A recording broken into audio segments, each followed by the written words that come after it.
ಅಖಾಡ ವಿಶೇಷ ಚರ್ಚಾ ಕಾರ್ಯಕ್ರಮಕ್ಕೆ ನಿಮ್ಮೆಲ್ಲರಿಗೂ ಸ್ವಾಗತ. ಯಾವುದೇ ಕ್ಷಣದಲ್ಲಿ ಎಲೆಕ್ಷನ್ ಅನೌನ್ಸ್ ಆಗುತ್ತೆ. ಅದಾದ ಮೇಲೆ ರಾಜಕೀಯ ಕಾಳಗ ದೊಡ್ಡ ಮಟ್ಟಕ್ಕೆ ಅಖಾಡಕ್ಕೆ ಇಳಿಯುತ್ತೆ. ಲೋಕಸಭಾ ಸಮರದಲ್ಲಿ ಯಾವ ಯಾವ ಕ್ಷೇತ್ರಗಳಲ್ಲಿ ಅಖಾಡ ರೆಡಿ ಆಗಿದೆ, ಯಾರ ವಿರುದ್ಧ ಯಾರು ಸಮರ. ಕಾಂಗ್ರೆಸ್ ಮತ್ತು ಬಿಜೆಪಿಯ ನಡುವೆ ನೇರ ಸಮರ ಇರುವ 15 ಕ್ಷೇತ್ರಗಳನ್ನ ಇವತ್ತು ನಿಮ್ಮ ಮುಂದೆ ತರೋ ಪ್ರಯತ್ನ ನಾವು ಮಾಡ್ತೀವಿ.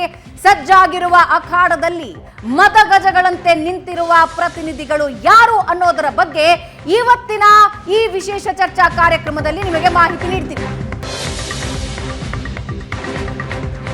ಲೋಕಸಭಾ ಸಮರದಲ್ಲಿ ಮುಂದುವರೆದಿದೆ ಟಿಕೆಟ್ ಫೈಟ್.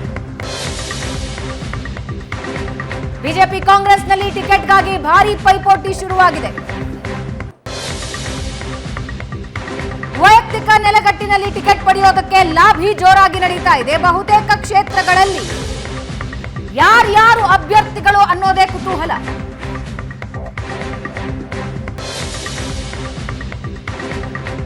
ಸ್ವಪಕ್ಷೀಯ ನಾಯಕರುಗಳ ಮಧ್ಯೆ ಟಿಕೆಟ್ಗಾಗಿ ಹಗ್ಗಜಗ್ಗಾಟ ನಡೀತಾ ಇದೆ. ಟಿಕೆಟ್ ಕಳೆದುಕೊಳ್ಳುವ ಆಕಾಂಕ್ಷಿಗಳಿಂದ ಕೊನೆಯ ಸುತ್ತಿನ ಹೋರಾಟ ನಡೀತಾ ಇದೆ. ಹೆಂಗಾದ್ರೂ ಮಾಡಿ ಟಿಕೆಟ್ ಗಿಟ್ಟಿಸ್ಕೊಂಡ್ಬಿಡೋಣ ಅಂತ ಹಲವು ಹಾಲಿ ಸಚಿವರಿಗೆ ಟಿಕೆಟ್ ಮಿಸ್ ಆಗೋ ಭಯ ಕಾಡ್ತಾ ಇದೆ. ಹೊಸಬರಿಗೆ ಚಾನ್ಸ್ ಸಿಗುತ್ತೆ ಅನ್ನೋ ಕ್ಷೇತ್ರಗಳಲ್ಲಿ ಆಕಾಂಕ್ಷಿಗಳ ಪಟ್ಟಿ ದೊಡ್ಡದಾಗಿದೆ.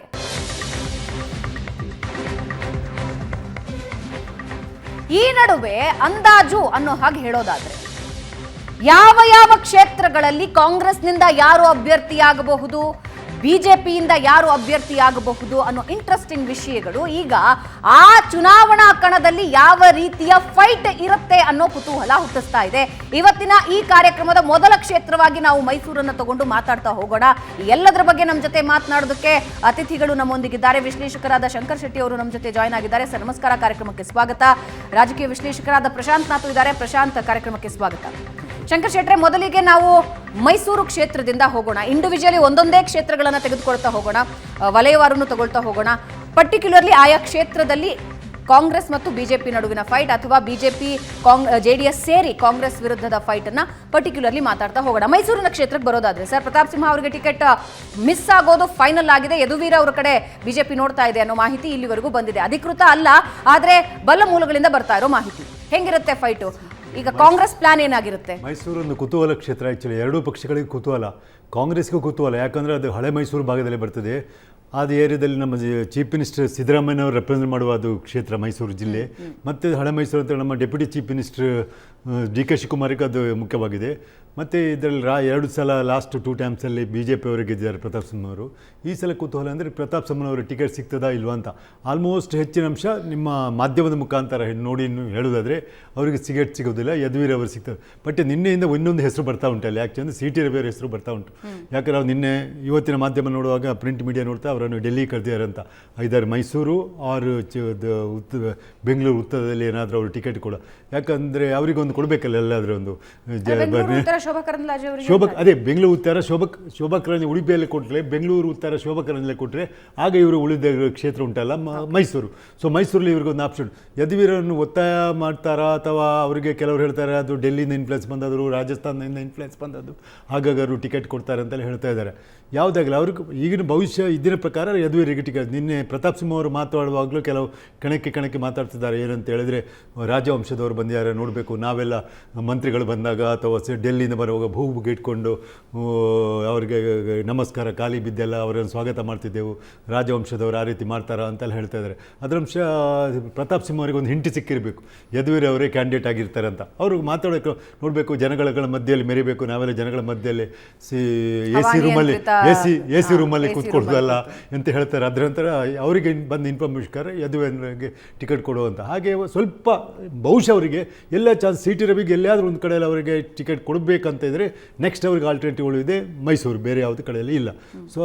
ಸೊ ಈ ಮೈಸೂರು ಕ್ಷೇತ್ರದಲ್ಲಿ ಒಂದು ಜಿದ್ದಿಯ ಹೋರಾಟನ ಆಗ್ಬೋದು ಈ ಸಲ. ಯಾಕಂದರೆ ಅಲ್ಲಿ ಯತೀಂದ್ರರಿಗೆ ಸೀಟ್ ಕೊಡ್ತಾರಾ ಕಾಂಗ್ರೆಸ್ಸಿಂದ, ಅಥವಾ ಲಕ್ಷ್ಮಣಿಗೆ ಸೀಟ್ ಕೊಡ್ತಾರಾ, ಅಥವಾ ಇನ್ನೊಬ್ರು ಯಾರಿಗೆ ಸೀಟ್ ಕೊಡ್ತಾರೆ. ಅಲ್ಲಿ ಇನ್ನೂ ಕಾಂಗ್ರೆಸ್ಗೆ ಯಾರು ಟಿಕೆಟ್ ಅಂತಿಲ್ಲ. ಯತೀಂದ್ರಿಗೆ ಸೀಟ್ ಕೊಟ್ಟು ಅಲ್ಲಿ ಸೋತು ಬಿಟ್ಟರೆ ಚೀಫ್ ಮಿನಿಸ್ಟರ್ಗೆ ಹಿನ್ನಡೆ ಆದಾಗೆ. ಸೊ ಅವರು ಕಾಶಿಯಸ್ ಆಗಿರ್ತಾರೆ. ಮತ್ತು ಅವ್ರು ಲಕ್ಷ್ಮಣ ಒಬ್ಬ ಒಕ್ಕಲಿಗೆ ಅಲ್ಲಿ ಒಂದು ವೇಳೆ ಅವ್ರಿಗೆ ಈಸಿನ ಆಗ್ಬೋದು. ಯದುವೀರಿಗೆ ಸೀಟ್ ಕೊಟ್ಟರೆ ಅಲ್ಲಿ ಸ್ವಲ್ಪ ಒಕ್ಕಲಿಗ ಡಾಮಿನೇಟೆಡ್ ಏರಿಯಾ, ಅದು ಒಕ್ಕಲಿಗಾಸ್, ಕುರುಬಾಸ್, ದಲಿತ್ ಎಲ್ಲ ಇರುವ ಏರಿಯಾ. ಎಲ್ಲಿಯಾದರೂ ಒಕ್ಕಲಿಗ ಟಿಕೆಟ್ ಕೊಡಲಿಲ್ಲದಿದ್ದರೆ ಅವರು ಒಕ್ಕಲಿಗ ಕ್ಯಾಂಡಿಡೇಟ್ ಹಾಕ್ತಾರೆ. ಸೊ ಕುತೂಹಲ ಕೆಲಕೃತಿ ಕ್ಷೇತ್ರ ಇದು. ಪ್ರಶಾಂತ್, ಇಂಟ್ರೆಸ್ಟಿಂಗ್ ಆಗಿರುತ್ತೆ. ಪ್ರತಾಪ್ ಸಿಂಹ ಅಂತೂ ನಾನು ಸಪೋರ್ಟ್ ಮಾಡ್ತೀನಿ ಅಂತ ಹೇಳ್ತಾನೆ, ಕೌಂಟರ್ ಮೇಲೆ ಕೌಂಟರ್ ಕೊಡ್ತಾ ಹೋದ್ರು. ಆದರೆ ಕಾಂಗ್ರೆಸ್ ಪ್ಲಾನ್ ಏನಾಗಿರುತ್ತೆ ಒಂದು ವೇಳೆ ಯದುವೀರ್ ಎಂಟ್ರಿ ಕೊಟ್ರೆ ಎಲೆಕ್ಷನ್ಗೆ ಅಂತ? ನೋಡಿ, ಕಾಂಗ್ರೆಸ್ ಈ ಬಾರಿ ಪ್ರತಾಪ್ ಸಿಂಹ ವಿರುದ್ಧವೂ ಕೂಡ OBC ಕ್ಯಾಂಡಿಡೇಟನ್ನು ಕೊಡ್ತಕ್ಕಂಥ ಮನಸ್ಥಿತಿಯಲ್ಲಿ ಇರಲಿಲ್ಲ. ಯಾಕಂದರೆ 2014 ವಿಶ್ವನಾಥ್ ಪ್ರತಾಪ್ ವಿರುದ್ಧ ಸ್ಪರ್ಧಿಸಿ ಸೋತರು, 19ರಲ್ಲಿ ವಿಜಯಶಂಕರ್ ಸ್ಪರ್ಧಿಸಿ ಸೋತರು. ಹೀಗಾಗಿ ಒಬ್ಬ ಒಕ್ಕಲಿಗರ ಕ್ಯಾಂಡಿಡೇಟ್ ಆದಾಗ ಮಾತ್ರ, ಯಾಕಂದರೆ ಪ್ರತಾಪ್ ಸಿಂಹ ಅವ್ರಿಗೆ ಏನು ಲಾಭ ಆಗ್ತಿತ್ತು ಅಂದರೆ JDSನ ಒಕ್ಕಲಿಗ ಮತದಾರರು ಲೋಕಸಭಾ ಚುನಾವಣೆಯಲ್ಲಿ ಪ್ರತಾಪ್ ಸಿಂಹ ಅವರಿಗೆ BJPಗೆ ಮತ ನೀಡ್ತಾಯಿದ್ರು ಸಿದ್ದರಾಮಯ್ಯನವರ ವಿರೋಧದ ಕಾರಣದಿಂದಾಗಿ. ಹೀಗಾಗಿ ಈ ಬಾರಿ DK ಶಿವಕುಮಾರ್ ಪ್ರಪೋಸ್ ಮಾಡಿದರು, ಸಿದ್ದರಾಮಯ್ಯನವರು ಕೂಡ ಅದನ್ನು ಒಪ್ಕೊಂಡಿದ್ದರು. ಒಬ್ಬ ಒಕ್ಕಲಿಗ ಕ್ಯಾಂಡಿಡೇಟನ್ನು ಕೊಟ್ಟಾಗ ಒಕ್ಕಲಿಗ ಮತಗಳು ಒಡಿತವೆ, OBC ಮತಗಳ ಕ್ರೋಢೀಕರಣ ಆಗಿ ಕಾಂಗ್ರೆಸ್ ಗೆಲ್ಲಬೇಕು ಅಂತಕ್ಕಂಥ ಒಂದು ಸ್ಟ್ರಾಟಜಿ ಮಾಡಲಾಗ್ತಾ ಇತ್ತು. ಆದರೆ ಏಕಾಏಕಿ CEC ಮೀಟಿಂಗ್ನಲ್ಲಿ ಮೊದಲ ಬಾರಿ ಗೊತ್ತಾಯಿತು, ಇಲ್ಲ ಪ್ರತಾಪ್ ಸಿಂಹ ಅವರಿಗೆ ಟಿಕೆಟ್ ನೀಡಲಿಕ್ಕೆ BJP ನಾಯಕರದ್ದೇ ವಿರೋಧ ಇದೆ, ಹೈಕಮಾಂಡ್ಗೂ ಕೂಡ ಅದು ಕನ್ವಿನ್ಸ್ ಆಗಿದೆ. ಕಾರಣ ಏನು ಅಂತಕ್ಕಂಥದ್ರ ಬಗ್ಗೆ ಸ್ಪಷ್ಟತೆ ಇಲ್ಲ. ಅದನ್ನು ನನಗನ್ಸುತ್ತೆ ಯಾರೂ ಕೂಡ ಹೇಳೋದು ಇಲ್ಲ.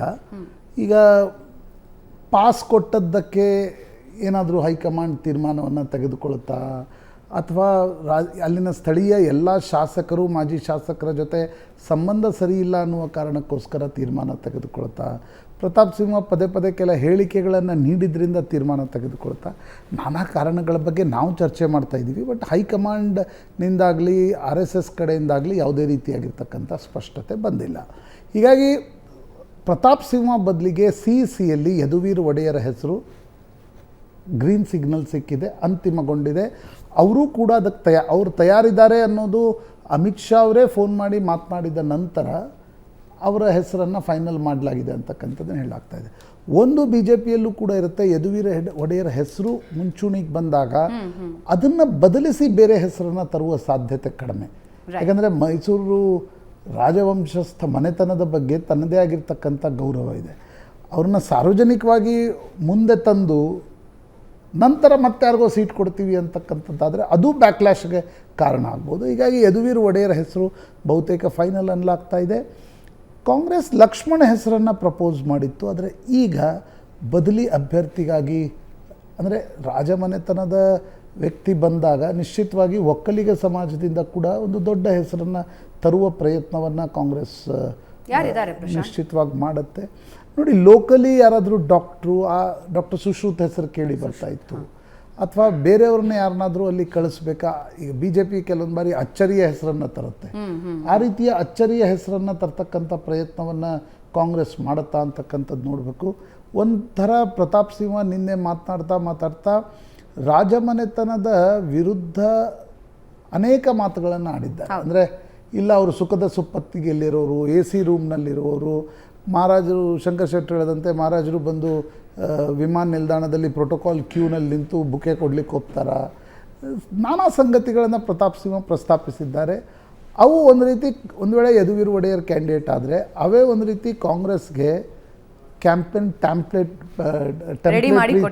ಕೊಟ್ಟಂಗಾಗಿದೆ. ಅಂದರೆ ಮಹಾರಾಜರು ನಿಮ್ಮ ಕೈಗೆ ಸಿಗ್ತಾರಾ, ಎಕ್ಸೆಸಿಬಿಲಿಟಿ ಇರುತ್ತಾ, ಮಹಾರಾಜರೇ ಶ್ರೀಕಂಠದತ್ತ ಒಡೆಯರ್ ಇದ್ದಾಗ ನೋಡಿದ್ವಿ. ಈ ಎಲ್ಲ ಕ್ಯಾಂಪೇನ್ಗಳನ್ನು ಮಾಡಲಿಕ್ಕೆ ಕಾಂಗ್ರೆಸ್ಗೊಂದು ನಿಶ್ಚಿತವಾಗಿರ್ತಕ್ಕಂಥ ಅವಕಾಶವನ್ನು ಪ್ರತಾಪ್ ಸಿಂಹ ಅವರು ಅದರ ಆರ್ಟಿಕ್ಯುಲೇಷನ್ ಮಾಡಿ ಕೊಟ್ಟಿದ್ದಾರೆ. ಹೀಗಾಗಿ ಒಂದು ಇಂಟ್ರೆಸ್ಟಿಂಗ್ ಫೈಟನ್ನು ನಾವು ಮೈಸೂರದಲ್ಲಿ ನಿರೀಕ್ಷಿಸ್ಬೋದು. ಯಾಕಂದರೆ ಸಿದ್ದರಾಮಯ್ಯನವರ ಸ್ವಂತ ಕ್ಷೇತ್ರ, ಸಿದ್ದರಾಮಯ್ಯನವರು ಹೈಕಮಾಂಡ್ ಸಿದ್ದರಾಮಯ್ಯನವ್ರಿಗೆ ಹೇಳ್ತಾ ಇರೋದು ಮೈಸೂರು ಚಾಮರಾಜನಗರ ಏನಕ್ಕೇನ ಗೆಲ್ಲಬೇಕು ಅಂತಕ್ಕಂಥದ್ದು.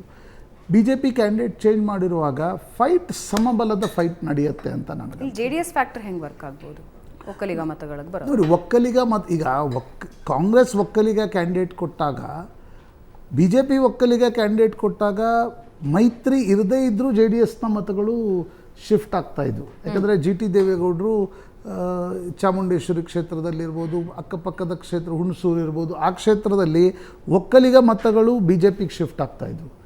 ಈಗ ಮೈಸೂರು ಯದುವೀರ್ ಒಡೆಯರ್ ಬಂದಾಗ ಎದುರುಗಡೆ ಕಾಂಗ್ರೆಸ್ ಒಕ್ಕಲಿಗ ಅಭ್ಯರ್ಥಿಯನ್ನು ಸ್ಟ್ರಾಂಗ್ ಆಗಿ ಕೊಟ್ಟರೆ, ಈ ಕಾರಣದಿಂದ GT ದೇವೇಗೌಡರನ್ನ ತರ್ತಕ್ಕಂಥ ಪ್ರಯತ್ನವನ್ನು ಕಾಂಗ್ರೆಸ್ ಮಾಡ್ತಾ ಇದೆ ಅಂತಕ್ಕಂಥೆಲ್ಲ ಸುದ್ದಿಗಳಿವೆ.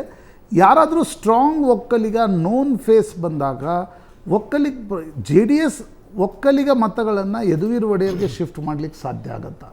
That is also very interesting question. ನಮ್ಮ ಪೊಲಿಟಿಕಲ್ ಬ್ಯೂರೋ ಹೆಡ್ ಆನಂದ್ ಬೈದನ್ ಮನೆ ಜಾಯ್ನ್ ಆಗಿದ್ದಾರೆ. ಆನಂದ್, ಕಾರ್ಯಕ್ರಮಕ್ಕೆ ಸ್ವಾಗತ. ಮೈಸೂರಿನ ಕ್ಷೇತ್ರ ತಗೊಂಡಿದ್ವಿ ಮೊದಲಿಗೆನೆ. ಸೊ ಪ್ರತಾಪ್ ಸಿಂಹ ಅವರು ಕೌಂಟರ್ ಮೇಲೆ ಕೌಂಟರ್ ಕೊಟ್ಟು ನಾನು ಸಪೋರ್ಟ್ ಮಾಡ್ತೀನಿ ಅಂತ ಹೇಳ್ತಾನೆ ರಾಜಮನೆತನದ ವಿರುದ್ಧ ಹರಿಹಾಯ್ದ್ರು. ಇದರ ಜೊತೆಗೆ ಕಾಂಗ್ರೆಸ್ನ ಪ್ಲಾನ್ ಏನಾಗಿರುತ್ತೆ, ಯಾವ ರೀತಿಯ ಫೈಟ್ ಈ ಬಾರಿ ಮೈಸೂರಿನಲ್ಲಿ ನೋಡಬಹುದು? ಕಾಂಗ್ರೆಸ್ನಿಂದ ಯಾರನ್ನು ನಿಲ್ಲಿಸೋ ಸಾಧ್ಯತೆ ಇದೆ ಟಫ್ ಫೈಟ್ ಕೊಡೋದು? ಎಸ್ ಭಾವನಾ, ಮೈಸೂರು ಲೋಕಸಭಾ ಕ್ಷೇತ್ರವನ್ನು ಈ ಬಾರಿ ಕಾಂಗ್ರೆಸ್ ಅತ್ಯಂತ ಗಂಭೀರವಾಗಿ ತೆಗೆದುಕೊಂಡಿದೆ. ಯಾಕೆಂದರೆ ಸಹಜವಾಗಿ CM ಅವರು ತವರು ಜಿಲ್ಲೆ ಆಗಿರುವಂಥ ಕಾರಣಕ್ಕಾಗಿ ಮತ್ತು ಇನ್ನೊಂದು ಕೆಲವೊಂದಷ್ಟು ರಾಜಕೀಯ ಕಾರಣಕ್ಕಾಗಿ ಕೂಡ ಸಹಜವಾಗಿ ಇಂಪ್ಯಾಕ್ಟ್ ಮಾಡಬಹುದಾದಂಥ ಲೋಕಸಭಾ ಕ್ಷೇತ್ರ. ಹಾಗಾಗಿ ಈ ಬಾರಿ ಒಕ್ಕಲಿಗರನ್ನು ಕಣಕ್ಕಿಳಿಸಬೇಕು ಅನ್ನುವಂಥ ಚರ್ಚೆಗಳನ್ನು ಆರಂಭಿಕವಾಗಿ ಮಾಡ್ಕೊಂಡು ಬರ್ತಾ ಹೋಗ್ತಾರೆ. ಸಚಿವರಾಗಿರುವಂಥ ವೆಂಕಟೇಶ್ವರನ್ನು ಕಣಕ್ಕಿಳಿಸಿದ್ರೆ ಹೇಗೆ ಅಂತಕ್ಕಂಥ ಚರ್ಚೆ. ಆಗ ಪ್ರತಾಪ್ ಸಿಂಹ ಅವರು ಭಾಳ ಪ್ರಮುಖವಾಗಿ ಅವರೇ ಅಭ್ಯರ್ಥಿ ಅಂತಕ್ಕಂಥದ್ದು ಇತ್ತು. ಹಾಗಾಗಿ ಪ್ರತಾಪ್ ಸಿಂಹ ಅವರ ಎದುರುಗಡೆ ಯಾರು ಅಂತಕ್ಕಂಥ ಚರ್ಚೆ ಬಂದಾಗ ವೆಂಕಟೇಶ್ವರ ಹೆಸರುಗಳು ಪ್ರಸ್ತಾಪ ಆಯಿತು.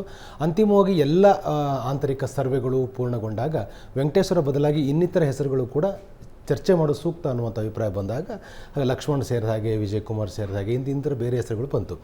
ವಿಜಯ್ ಕುಮಾರ್ ಅವರ ಬಗ್ಗೆಯೂ ಕೂಡ ಒಂದು ಅಭಿಪ್ರಾಯ ಇದೆ. ಯಾಕೆಂದರೆ ಅವರು ಜಿಲ್ಲಾಧ್ಯಕ್ಷರ ಕೆಲಸ ಮಾಡ್ತಿದ್ದಾರೆ.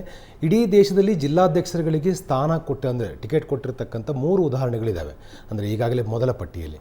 ಹಾಗಾಗಿ ಇವರಿಗೆ ಅವಕಾಶ ಕೊಡಬೇಕು ಅನ್ನುವಂಥ ದೊಡ್ಡ ಮಟ್ಟದ ಚರ್ಚೆಗಳ ಜೊತೆಗೆ ಲಕ್ಷ್ಮಣ್ ಅವರು ಈ ಹಿಂದೆಯೂ ಕೂಡ ವಿಧಾನ ಪರಿಷತ್ ಚುನಾವಣೆಯಲ್ಲಿ ಸ್ಪರ್ಧೆ ಮಾಡಿ ಸೋಲನ್ನು ಅನುಭವಿಸಿರ್ತಕ್ಕಂಥವ್ರು ಮತ್ತು ಸಹಜವಾಗಿ ಪ್ರತಾಪ್ ಸಿಂಹ ಅವರನ್ನು ರಾಜಕೀಯವಾಗಿ ಕಟ್ಟಾಕ್ತಕ್ಕಂಥ ಮತ್ತು ಅವರ ಎದುರುಗಡೆ ದೊಡ್ಡದಾಗಿರ್ತಕ್ಕಂಥ ಒಂದು ಹೋರಾಟವನ್ನು ಮಾಡ್ತಾರೆ. ಮಾಧ್ಯಮದ ಮುಂದೆ ಇರ್ತಾರೆ. ಸೊ ಹಾಗಾಗಿ ಅವರಿಗೆ ಅವಕಾಶ ಕೊಡಬೇಕು ಅನ್ನೋ ಚರ್ಚೆಗಳಾಯಿತು. ಅಂತಿಮವಾಗಿ ಅಲ್ಲಿ ಒಕ್ಕಲಿಗರನ್ನು ಕಣಕ್ಕಿಳಿಸಬೇಕು ಅನ್ನುವಂಥ ಕಾಂಗ್ರೆಸ್ಸಿಗ ಏನು ಅಜೆಂಡಾ ಇದೆ, ಪ್ಲಾನ್ ಇದೆ, ಆ ಪ್ಲಾನಿಗೆ ಪೂರಕವಾದ ನಿರ್ಧಾರ ಆಗುತ್ತೆ. ಹೀಗಾದಾಗ ಸಹಜವಾಗಿ ಇದು ಕೇವಲ ಮೈಸೂರು ಅಷ್ಟೇ ಅಲ್ಲ, ಒಕ್ಕಲಿಗರಿಗೆ ಅವಕಾಶ ಕೊಟ್ಟಿದ್ದೆ ಆದರೆ ಇನ್ನಿತರ ಲೋಕಸಭಾ ಕ್ಷೇತ್ರಗಳು ಕೂಡ ಒಕ್ಕಲಿಗ ಮತಗಳ ಮೇಲೆ ಪರಿಣಾಮ ಬೀರಬಹುದಾದಂಥ ಸಾಧ್ಯತೆಗಳಿರುತ್ತೆ. ಆ ಕಾರಣಕ್ಕಾಗಿ ಒಕ್ಕಲಿಗರನ್ನ ಕಣಕ್ಕಿಳಿಸಬೇಕು ಅನ್ನೋ ಅಂತಿಮ ನಿರ್ಧಾರ ಆಗಿದೆ. ಅಲ್ಲಿ ಇತರ ಯಾವುದೇ ಸಮುದಾಯಗಳ ನಾಯಕರು ಬರೋದಿಲ್ಲ, ಬದಲಾಗಿ ಅಲ್ಲಿ ಒಕ್ಕಲಿಗರ ಅವಕಾಶ ಕೊಡೋಕೆ ನಿರ್ಧಾರ ಆಗಿದೆ. ಈಗ ರಾಜಕೀಯ ಚಿತ್ರಣ ಬದಲಾಗಿದೆ. ಯದುವೀರ್ ಅವರ ಹೆಸರು ಇರೋದ್ರಿಂದ ಸಹಜವಾಗಿ ಫೈಟ್ ಹೆಂಗಿರುತ್ತೆ? ಇವಾಗ ಇನ್ನೂ ಅಧಿಕೃತವಾಗಿ ಘೋಷಣೆ ಆಗಿಲ್ಲ, ಲಿಸ್ಟ್ ಬಿಡುಗಡೆ ಆಗಿಲ್ಲ. ಒಂದು ವೇಳೆ ಯದುವೀರ್ ಫೈನಲ್ ಆದರೆ ಕಾಂಗ್ರೆಸ್ನಿಂದ ಪ್ರಬಲ ಒಕ್ಕಲಿಗ ನಾಯಕನನ್ನು ಅಖಾಡಕ್ಕಿಳಿಸಿದ್ರೆ ಹೆಂಗಿರುತ್ತೆ? ಖಂಡಿತವಾಗ್ಲೂ ಕೂಡ. ಯಾಕೆಂದರೆ 10 ವರ್ಷಗಳ ಹಿಂದೆ ಪ್ರತಾಪ್ ಸಿಂಹ ಅವರು ಓರ್ವ ಪತ್ರಕರ್ತನಾಗಿದ್ದಂಥ ಸಂದರ್ಭದಲ್ಲಿ ಅವರನ್ನು ತೆಗೆದುಕೊಂಡು ಹೋಗಲಿ ಕಣಕ್ಕಿಳಿಸಿದಾಗ ದಿನ ಬೆಳಗಾಗುವುದರೊಳಗೆ ಒಂದು ರಾಜಕೀಯ ಚಿತ್ರಣ ಬದಲಾವಣೆ ಆಯಿತು. ಒಕ್ಕಲಿಗ ಸಮುದಾಯಕ್ಕೆ ಎಲ್ಲೋ ಒಂದು ಕಡೆ ಒಂದು ರೀತಿ ಆಶಾಕಿರಣ, ಈತ ಒಬ್ಬ ಒಳ್ಳೆಯ ನಾಯಕ ಆಗಬಹುದು ಅನ್ನುವಂಥ ಒಂದು ಸಹಜವಾದ ಚರ್ಚೆ ನಡೀತು. ಹಾಗಾಗಿ ಪ್ರತಾಪ್ ಸಿಂಹ ಅವರು ಅತ್ಯಂತ ಬಹಳ ವೇಗವಾಗಿ ಒಪ್ಕೊಳ್ತಕ್ಕಂಥ ವಾತಾವರಣ ಸೃಷ್ಟಿಯಾಯಿತು. ಆ ಕಾರಣಕ್ಕಾಗಿ ಬೇರೆ ಪಕ್ಷಗಳಿದ್ದರೂ ಕೂಡ ಅವರನ್ನು ಸಪೋರ್ಟ್ ಮಾಡ್ತಕ್ಕಂಥ ವಾತಾವರಣ ಸೃಷ್ಟಿಯಾದ ಕಾರಣಕ್ಕಾಗಿ ಪ್ರತಾಪ್ ಸಿಂಹ ಮೊದಲ ಪ್ರಯತ್ನದಲ್ಲಿ ಯಶಸ್ವಿಯಾಗಲಿ ಸಾಧ್ಯ ಆಯಿತು. ಮತ್ತು ಇನ್ನೊಂದು ಭಾಳ ಪ್ರಮುಖವಾಗಿ ವಿಶ್ವನಾಥರ ವಿರುದ್ಧ ಇದ್ದಂಥ ಅಭಿಪ್ರಾಯಗಳು ಮತ್ತು ಅಲ್ಲಿ ಜಾತಿ ಸಮೀಕರಣ ಅಂದರೆ ದೇವೇಗೌಡರ ವಿರುದ್ಧ ವಿಶ್ವನಾಥ್ ಬಳಸ್ತಾ ಇದ್ದ ಪದಪ್ರಯೋಗಗಳು, ಒಕ್ಕಲಿಗರ ವಿರುದ್ಧ ವಿಶ್ವನಾಥ್ ಅವರು ಇದ್ದಾರೆ ಅಂತಕ್ಕಂಥ ಒಂದು ಅಜೆಂಡಾ ಸೆಟ್ ಮಾಡಿರ್ತಕ್ಕಂಥ ಎಲ್ಲವೂ ಕೂಡ ಆಗ ಪೂರಕ ಆಯಿತು. ಹಾಗಾಗಿ ವಿಶ್ವನಾಥ್ ಅವರು ಸಹಜ ಒಕ್ಕಲಿಗರ ಪ್ರಶ್ನಾತೀತವಾದಂಥ ಈತನಿಗೆ ಒಂದು ಅವಕಾಶ ಕೊಡೋಣ ಅಂತಕ್ಕಂಥ ಒಂದು ತೀರ್ಮಾನಕ್ಕೆ ಬಂದಂಥ ಕಾರಣಕ್ಕೆ ಪ್ರತಾಪ್ ಸಿಂಹನಿಗೆ ಮೊದಲ ಪ್ರಯತ್ನ ಸಾಧ್ಯ ಆಯಿತು. ಈಗಲೂ ಕೂಡ ಅದೇ ರೀತಿಯಾಗಿರ್ತಕ್ಕಂಥ ಮನಸ್ಥಿತಿಗಳು ಕಂಟಿನ್ಯೂ ಆಗುತ್ತಾ? BJPಗೆ ಬೆಂಬಲ ಇಲ್ಲ, ಸಾಧ್ಯನೇ ಇಲ್ಲ. ಸಹಜವಾಗಿ ಒಕ್ಕಲಿಗರು ಎಲ್ಲಿರ್ತಾರೋ ಸಹಜವಾಗಿ ಅಲ್ಲಿ ಟರ್ನ್ ಆಗುವಂಥ ಅವಕಾಶಗಳು ಜಾಸ್ತಿ ಇರುತ್ತೆ. ಒಬ್ಬ ಉತ್ತಮ ಒಕ್ಕಲಿಗ ನಾಯಕ ಯಾವುದೇ ಪಕ್ಷದಿಂದ ಬಂದರೂ ಕೂಡ ಅಲ್ಲಿರ್ತಕ್ಕಂಥ ಮತದಾರರು ಆ ಕಡೆ ಸಾಧ್ಯವಾದಷ್ಟು ಹೆಚ್ಚಿನ ಸಂಖ್ಯೆಯಲ್ಲಿ ವಾಲ್ತಾರೆ. ಆ ಥರ ಸನ್ನಿವೇಶಗಳಿದೆ. So neck to neck fight ಇರುತ್ತೆ. ಕಾಂಗ್ರೆಸ್ ಪಗಡ ಭಾರ ಜಾಸ್ತಿ ಇರುತ್ತೆ ತಕಡಿ. ಎಸ್, ಏನೇ ಆಗಲಿ ಈಗ ಒಕ್ಕಲಿಗ ನಾಯಕ, ಪ್ರಬಲ ಒಕ್ಕಲಿಗ ನಾಯಕನನ್ನು ತಂದರೆ ಪ್ರಬಲ ಒಕ್ಕಲಿಗ ಕಾಂಗ್ರೆಸ್ಸಿಂದ ಸ್ಪರ್ಧೆ ಮಾಡಿದ್ದೆ ಆದರೆ ಸಹಜವಾಗಿ ಕಾಂಗ್ರೆಸ್ಸಿಗೆ ಆಡಳಿತವೂ ಕೂಡ ಅವ್ರದ್ದೇ ಇರುವಂಥ ಕನ್ನಡ ರಾಜ್ಯದಲ್ಲಿ ಒಂದು ಪ್ರಬಲವಾದಂಥ ಪೈಪೋಟಿಯನ್ನು ನಿರೀಕ್ಷೆ ಮಾಡಬಹುದು ನಾವು ಮೈಸೂರು ಕ್ಷೇತ್ರದಲ್ಲಿ. ರೈಟ್.